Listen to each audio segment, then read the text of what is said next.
20 যারা লিডার্স আছেন all over the world, তাদের মধ্যে উনি বিলং করেন, আমাদের ডাইরেক্টর লিডার পলাশ দত্ত। তো আমরা প্রতি সেশনে যেটা করি, আমরা যারা দীর্ঘদিন ধরে স্যারের সংস্পর্শে আছেন, স্যারকে সামনে থেকে দেখছেন, তাদের অবভিয়াসলি অনেক রকম এক্সপিরিয়েন্স আছে স্যারের সাথে। তো আমি আমাদের কিছু টপ লিডার যারা এখানে প্রেজেন্ট আছেন তাদের থেকে জানতে চাইবো খুব ছোট করে, কারণ টাইম ইজ ভেরি শর্ট, খুব ছোট করে স্যারকে নিয়ে তাদের যে কিছু ছোট ছোট এক্সপিরিয়েন্স। সব থেকে আগে ডেকে নেব আমাদের গোল্ডলাইন লিডার হাবিবুর রহমানকে।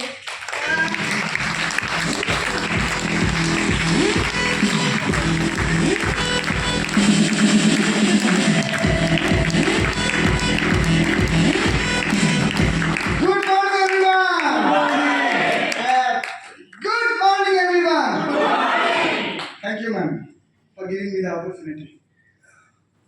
স্যারের সঙ্গে আমাদের সম্পর্ক এটা যদি আপনি বলেন, মানে এক্সপ্লেন করতে গেলে আমাকে আপনাকে 8 ঘন্টা দিতে হবে। Do you have the time?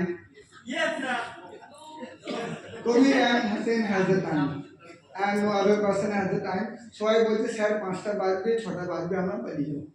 So 8 ঘন্টা তো আপনার হাতে নেই, এটা আমি জানি। কারণ আমি জানি আমি 8 ঘন্টার মধ্যেও কিন্তু শেষ করতে পারবো না। এভরি ইনসিডেন্ট স্যার, ম্যাডাম এবং ওনার ফ্যামিলির সঙ্গে আমার টিএনসি জার্নির সঙ্গে যা যা ঘটেছে যদি আপনাদের সামনে রাখি, আপনারা আশ্চর্য হয়ে যাবেন। আমি প্রমিস করতে পারি আপনারা না বাথরুমে উঠবেন, না খেতে যাবেন, আর না ঘুম পাবে আপনার, আর না আপনি এখান থেকে বাড়ি যাওয়ার কথা ভাববেন। কালকে ভোর হয়ে যাবে তবু আপনাকে উঠতে পারবেন না। I have that experience.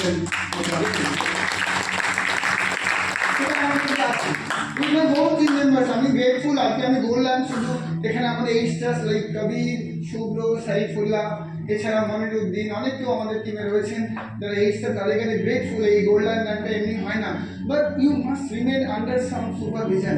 আপনি যদি তাদের সুপারভিশনে না থাকেন তাহলে কিন্তু কোনো র্যাঙ্ক পসিবল নয়। Even 6 star is hard for you.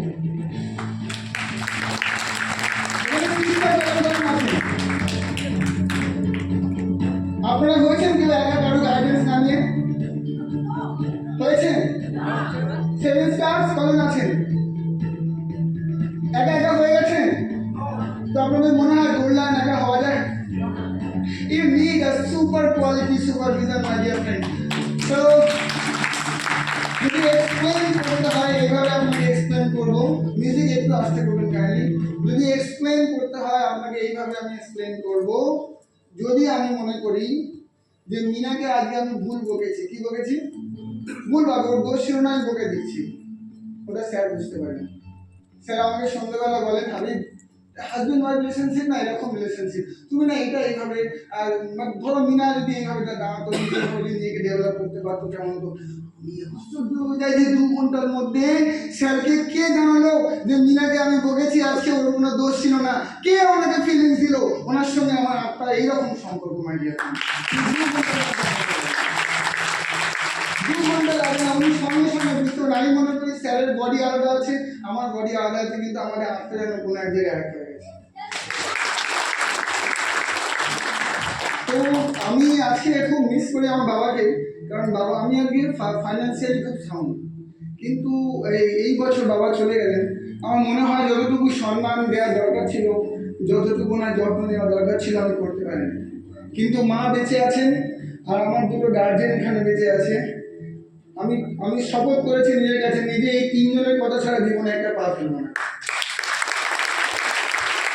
এই 2জন গার্জেনকে আমি গার্জেন মনে করে নিয়েছি, আর আমার মা ওখানে বাড়িতে আছেন। এই 3 জনের কথা, উনি যদি বলেন ডান দিক তো আমার ডান দিক, যদি বলে বাঁ দিক তো আমার বাঁ দিক। I will never utilize my super quality brain, কারণ আমরা আমাদের সুপার কোয়ালিটি ব্রেন বেশি ইউজ করে বলি আমাদের ঈশ্বর দেওয়াতে দেরি হয়। আপনি ইন্টেলিজেন্ট পিপল এখানে ফেল করে যাবে। Only the followers, blind followers towards the successful mentors will achieve. আমি স্যারের সঙ্গে আমার সম্পর্ক বলি, আমি একটা গাড়ি, সাউন্ড কেমন ইকো হচ্ছে, স্যারের সঙ্গে আমি সম্পর্ক বলি, আমি একটা গাড়ি নিয়ে ভাবছিলাম। আমার খুব স্বপ্ন ছিল কি আমার যে বেবি হবে ওকে আমি গাড়ি করে আনবো। সামাও আমার সেটা সম্ভব হয়নি হসপিটাল থেকে আমি ওই ধুলোবালির মধ্যে ও ধুলো খেয়ে আসবো না, আমার স্বপ্ন ছিল। নিজের গাড়িতে হয়নি, আমি গাড়ি ভাড়া করে এনেছি, আমার ড্রিমটা আমি পুরো করেছি। কিন্তু আমার বাবা একটা স্বপ্ন দেখেছিল, আমাকে একদিন বসে আছেন খাটে, এরকম খাটে, আর বলছে বাপি, বাবা হাবিব আমার মনে হয় একটা স্বপ্ন পূর্ণ হবে না। আমি কি বাপি? বাবাকে আমি বাপি বলতাম। উনি বললেন আমার মনে হয় গাড়ি একটা 4 চাকা আমি চড়তে পারবো না জীবনে। তো আমি 3 দিনের মধ্যে 1,35,000 টাকা দিয়ে সেকেন্ড হ্যান্ড স্যান্ডপেপারটা কিনে আছি। আর বাবার কারখানা ছিল, আমি চলে এসেছি। তো যদি বাবা চলে গেছেন, তো towards my main my leader director Palash Dutta sir, he is my guardian right now. Sir যেমনটি বলেন আমি তার বাইরে যাই না, ওনার সামনেই বলছি, জিজ্ঞেস করতে পারেন। স্যার যদি বলে এইটা, তো আমার হ্যাঁ স্যার, আমার মন চাক আর না চাক, আমার কান্না পেয়ে গেল, হ্যাঁ স্যার ওইটা আপনি বলেছেন ওইটা, ওটা আমার আমার আমার আমার ইচ্ছা দামি, আমি আত্মসমর্পণ করে দিয়েছি। আমি 2024-এর 14ই ডিসেম্বর আমার নিসান ম্যাগনাইট রেড কালার গাড়ি আমি বুক করছি। 2nd জানুয়ারি আমি গাড়িটা রেজিস্ট্রেশন করাবো, আর 15ই জানুয়ারি 2025 বুধবার ওই গাড়িটা ডেলিভারি নিয়ে আমি আমাদের বুধবারে অতিথিতে যাব। আপনার আশ্চর্য হচ্ছে না 3 ডেট আমি কেন বললাম? এর সঙ্গে ঐতিহাসিক দিক আছে। কারণ আমি মনে করি আপনার মেন্টরের সবচেয়ে বড় অ্যাচিভমেন্ট হচ্ছে তার ডাউন লাইন্সটা, তার হার্ট লাইন্সটা অ্যাচিভ করবে। আমার বাবার লাল গাড়ি পছন্দ ছিল, আমি তখন স্যান্ড্রোটা লাল পাইনি, এই কারণে আমি প্যাশন রেড নিশান ম্যাগনাইট নিচ্ছি এক্সেল মডেল।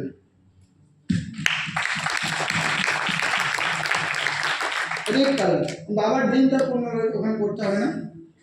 আর আমার মেয়েও লাল লাল কালার করে, লাল নিখিল বাবু যেমন লাল জামা পরে এসছেন প্যাশন রেড কালার, তেমনই 14 ডিসেম্বর এই জন্য আমার মেন্টরের প্রতি, উনি যে আমার প্রতি 2 বছর আমায় গাইড করেছেন, ওনার জন্মদিনের দিন আমি গাড়িটা বুক করবো, ওনার প্রতি আমার ট্রিবিউট এটা। যে আমার স্যারের অ্যাচিভমেন্ট, যেটা আমার নয়, আমাকে স্বপ্ন দেখতে উনি শিখিয়েছেন। যে হাবিব 2 টাকা 10 টাকা নিয়ে চিন্তা করতো, সেই হাবিবকে লাখ লাখ টাকার লোক, লাখ লাখ টাকার চিন্তা ভাবনা দিয়েছেন যে মিস্টার পলাশ দত্ত। তার জন্য আমি বলবো আপনারা 30 সেকেন্ড ধরে হাততালি দেবেন, থামবেন না, 30 সেকেন্ড, আরো 30 সেকেন্ড। আপনাদের এই ভালোবাসা, এই এনার্জি আসতে পারে, আপনাদেরও ঠান্ডা হবে না, আপনাদের সবাই 30 সেকেন্ড, আপনারা চিন্তা করতে হবে, আপনিও আপনার শেয়ার করতে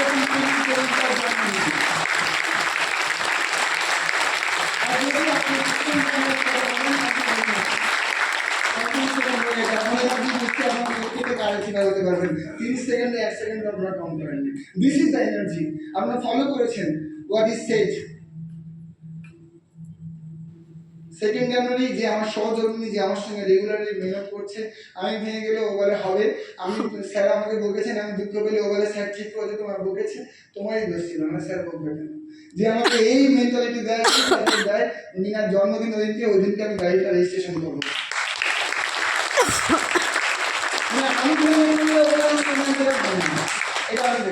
আমি যদি ভেবে করি মানে ও যেন একটা অদম্য, যে টিয়ান্স থেকে আমাদের বড় কিছু হবে। যদিও টিয়ান্স যখন আমি শুরু করি ও তখন হাফ শুরু করছি। আর 15 জানুয়ারি বুধবার থেকে আমার জার্নি শুরু, স্যারের এই যে ঐতিহাসিক যে এটা, সেখান থেকে আমি কিন্তু 15টায় ডেলিভারি নেবো।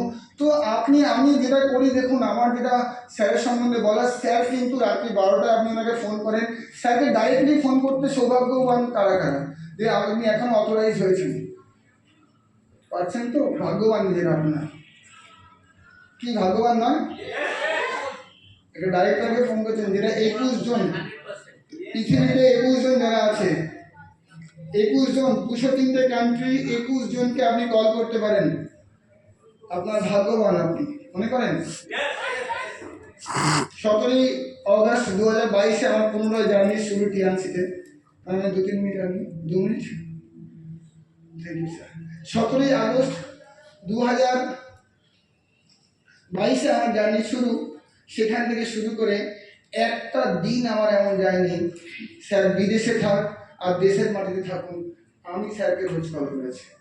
হ্যাঁ, স্যারের দরকারে স্যারও আমায় করেছেন, কিন্তু আমাদের মনে হয় স্যার করার আগে আমি করে ফেলি। আমি চাই না আমার গুরু আমার জন্য কোনো ওয়েট করুক, উনি কোনো দরকারে আমায় কল করে ফেলুক, আমি আগে দরকারটা মিটিয়ে দিই, আমি আগে ওনায় কল করে নিই। ইভেন যদি আমার 10:30টায় কথা বলার থাকে না, স্যার আমাদের এটা প্রোগ্রামিং হয়ে 10:30 থেকে 11টার মধ্যে, আমার যদি মনে হয় 11:30 হয়ে যাবে, আমি 10:30 আপনাকে SMS করে দিই, স্যার আজকে আমার 11:30 বেজে যাবে, বাড়ি ঢুকতে আপনি 11:30 করি, আমি পারমিশন নেই। আমি চাই না যে উনি আমায় কল করুক, আমি ওনার বলি স্যার আমি ব্যস্ত আছি। আমি এটা কোনোদিন করি না, বা করলেও আমার খুব খারাপ লাগে, নিজেকে নিকৃষ্ট মনে হয়। আমাকে ডেভেলপ করানোর জন্য একজন আমাকে ফোন করছে, তাকে আমি বলছি স্যার আমি ব্যস্ত আছি, আপনি পরে করছি আপনাকে, এইটা আমার হাতে নেই, বা আমার ভেতর থেকে নিজেকে খুব লজ্জিত মনে হয় নিজেকে। উনি স্যার আমাকে একজনও ফোন করেছেন টোটাল 2022 থেকে 17 আগস্ট থেকে আজকে আপনার 17 নভেম্বর, অলমোস্ট আপনার 2 বছর 2 মাস অক্টোবর নভেম্বর আগস্ট সেপ্টেম্বর 3 মাস, পুরো 3 মাস আগে 17 আগস্ট 2022 থেকে 2 বছর 3 মাসে মাত্র 2 দিন স্যার আমাকে ফোন করেছিলেন। একদিন 20 মিনিট দেরি হয়েছে, একদিন 30 মিনিট দেরি হয়েছে, কারণ ফোনটা আমার সাইলেন্ট ছিল। আমি স্যারকে সঙ্গে সঙ্গে কল করে ক্ষমা চেয়েছি। মানে একটা ডাইরেক্টর আমাকে ফোন করেছে, আর আমি এই 20 মিনিট ওনাকে ওয়েট করেছি। উনি না জানে কি ইম্পর্টেন্ট কাজের জন্য আমাকে কল করছিলেন আমি জানি না। আমি এত বড় আহামক যে ফোনটা আমি ধরার জন্য রেডি ছিলাম না। এইভাবে কিন্তু আমি নিজেকে স্যারের কাছে আত্মসমর্পণ করেছি। সেই জন্য আপনারা দেখতে পাচ্ছেন 2 বছর 3 বছরের গাড়ির মালিক হওয়া যায়, 2 বছর 3 মাসে আপনি গোল্ড র্যাঙ্ক অ্যাচিভ করা যায়, একটি গোল্ড হওয়া যায়, একটা বড় টিম কন্ট্রিবিউট করা যায়। এটা শুধুমাত্র একজনের কাছে আত্মসমর্পণ করতে হবে, দ্যাট ইজ ইউর মেন্টর। আমি নিজেকে মিশিয়ে দিয়েছি একটা গাছের বীজ যদি নিজেকে মাটির সঙ্গে মিটিয়ে না দেয়, তার নতুন গাছের জন্মই হবে না। তিনি যদি আপনার ইগো রেখে দেবে, আমার শক্তিকে রেখে দেবো, আমি আমার টিমকে, আমি নিজেকে টিমের মধ্যে আপ্যায়নের মধ্যে মিশিয়ে দেবো না, আমার পুরোনো জিনিসকে আমি রেখে দেবো, তাহলে ওই মাটিতে নিজেকে আত্মসমর্পণ করতে পারবেন না, আপনি গাছ উঠে জন্ম পেবেন না। নিজেকে না মিটিয়ে দিলে, নিজেকে না মিশিয়ে দিলে, নিজেকে না শেষ করে দিলে আপনার নতুন জন্ম হবে না। So my mentor, thank you very much, sir. It is you who invented me, who rediscovered me. আপনি আমাকে একটা ছোট্ট সংকীর্ণ মানসিকতা থেকে বিশাল বড় হৃদয়ের একটা মানুষের দিকে আগিয়ে নিয়ে যাচ্ছেন। এর জন্য আপনাকে ধন্যবাদ স্যার। আপনি যে আমার লাইফে আসছেন, আমি এত সুন্দর ডান্সে শিখতাম না, আমি আমার ওয়াইফ ওনাকে এভাবে গাইড করতে পারতাম না। আমি আইজার জন্য এনি এক্সটেন্ডে গিয়ে খরচা করতে রাজি আছি ওর এডুকেশনের জন্য। তার জন্য স্যারই আমার মেন্টর তৈরি করে দিয়েছেন। Thank you very much sir, madam. Thank you, Habib. So, Habib, ওর এক্সপিরিয়েন্স শেয়ার